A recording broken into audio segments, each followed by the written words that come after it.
A new precision platformer just released that many were calling a Celeste clone during development. I have now played this game to completion and can confidently say that this is absolutely not a Celeste clone. The game is TetherGeist, and it is pure precision platforming at its finest. After nearly 5 years of development, O&Co Games, along with publishers Out of Space Games and Viridian Software, the company that got this game in the Nintendo store, have released TetherGeist on both Steam and Switch, and they nailed it. This is a beautifully made game with vibrant 2D pixel animation, unique and creative level designs, fun and wholesome characters and dialogue within an engaging and relatable story of overcoming adversity through determination and fortitude. And it is hard as hell, but fills you with satisfaction and joy every time you succeed. And yes, Celeste has a lot of that too, and was a major inspiration in TetherGeist's development, but inspiration and small similarities do not make a clone. You play as May, a young shaman girl who is determined to complete a ritual pilgrimage called the Binding, but she is told she can't because she is unable to do it like everyone else. Other shamans in her village are able to use astral projection to fly and travel long distances, but May is different. Her spirit is tethered to her, which makes the distance she can travel vastly limited and causes her great pain. She doesn't want to be defined by her limitations, so she sets out to complete the Binding the way her ancient ancestors did, on foot. She leaves with her spiritual guide, a cute little siren named Bao, and travels to exotic lands and cities, conversing with numerous characters who share their own life limitations and troubles, as she treks through treacherous landscapes in order to complete the Binding her own way, proving to herself and everyone around her that she is not limited by her handicap. This story is very different from Celeste. It has similarities like overcoming personal struggles and doing so by going on a quest, but that's it. May's struggles are nothing like Madeline's from Celeste. Both are dealing with issues, but the issues and the journey are nothing alike, and the journey is where this game really stands out. TetherGeist is gorgeous. The vibrant colors and the unique world it illuminates just pops off the screen. The way the plants and animals react as you move through this vibrant world really gives this game life. And platforming through this world is brilliantly done. Like Celeste, the movement in itself is simple, but instead of jump and dash, you have jump and astral projection, which makes gameplay quite a bit different. In TetherGeist, you collect a variety of Azay that give you different abilities to successfully platform through sections, like these yellow flowers that allow you to pass through certain obstacles, and purple mushrooms that allow you to launch yourself toward or away from squibs in these giant floating bubbles. So, to my subscriber Comic Cinephile, yes, TetherGeist has bubbles. There are a total of 7 Azay you will encounter throughout the chapters.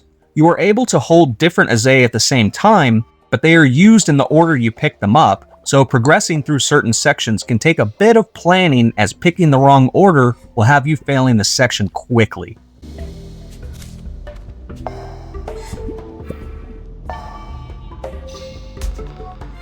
This type of gameplay sets itself apart from Celeste in a great way. With Celeste, you dash into or away from different objects to platform in a variety of ways.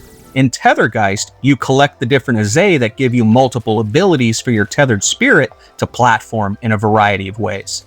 I absolutely love how this game's platforming is achieved. It's also very quick and fluid with very responsive controls, and it is all equally matched by the level designs you're platforming through. The level designs, much like the movement needed to progress through them, are precise and masterfully done. Each level is unique and very well thought out, and moving through them successfully isn't something you can just fumble through.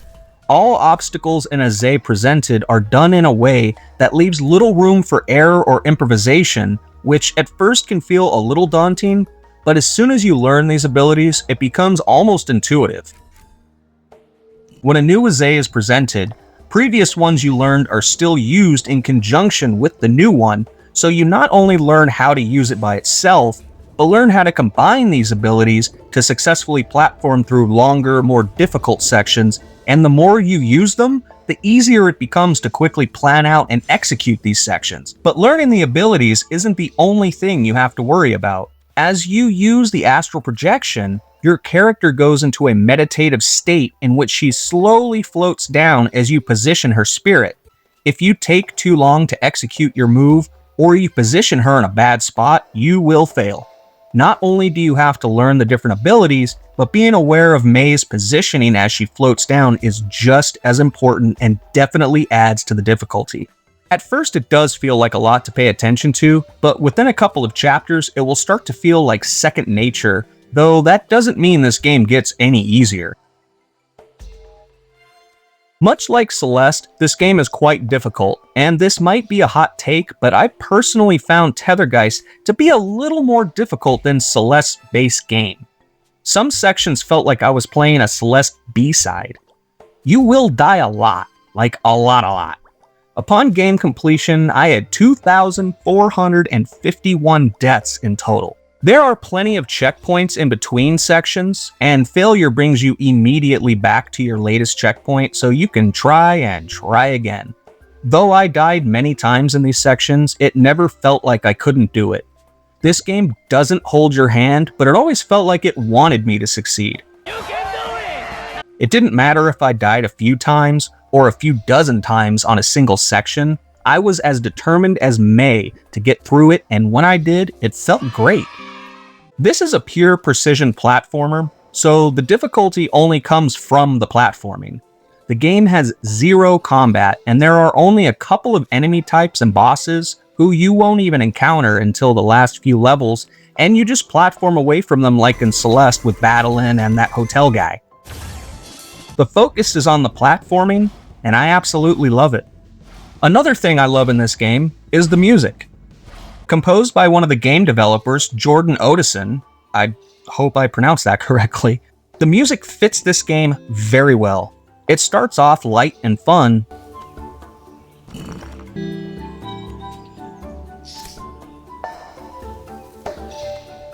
but as the game progresses, it changes up and starts to feel a little uneasy. One of the reasons for that is Jordan used odd and unusual time signatures in his scores for later levels that aren't used much in popular Western music.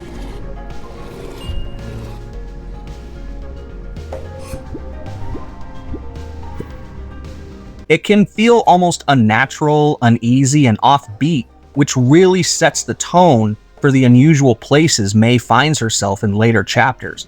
And as a music theory nerd, I think that is a very nice touch. Celeste also has an amazing soundtrack, but it is very different from TetherGeist, and honestly, I love them both pretty equally. Both are very well composed, and I have nothing negative to say about the soundtracks.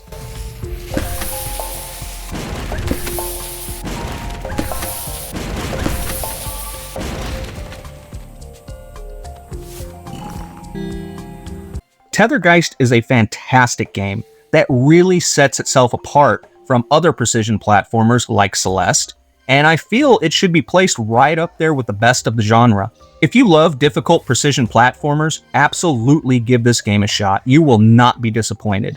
This is not Celeste 2.0. This is not a Celeste clone. It is TetherGeist, and I truly hope that this game gets all the praise and recognition it deserves.